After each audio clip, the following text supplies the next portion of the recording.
Sadly, after his crash in Atlanta, we're not just going to miss Nate Thrasher for the rest of Supercross or World Supercross or whatever the playoffs, what do you call it, but motocross as well. He's out for the whole 2023 season, and yeah, it's not very good. Uh, he said, quote, "It's been a tough couple days, but my hip surgery went well, so we're making progress on getting healthy. The next step is to get my ACL repaired, which unfortunately means I'll be out for the rest of the season. It's a bummer, but our main focus now is get back to 100% and come back fighting for the championship. Thanks again to the team and everyone who has reached out for their support. We'll be back."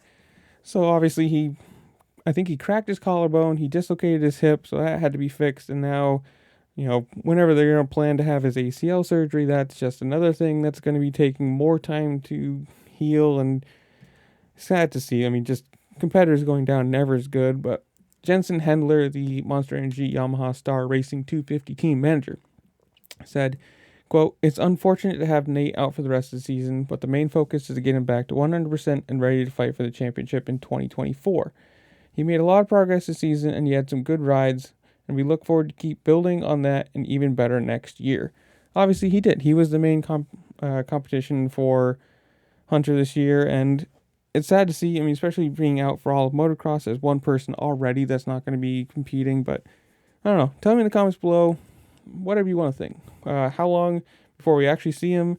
You think he'll be ready for whatever coast what coast do you think he races next year? Even that, whatever it is, comment something down below as you're down there. Like, share, subscribe to all the fun things this platform allows you to do, because it really helps me out and I appreciate it. And with that, I'll see y'all later. Peace.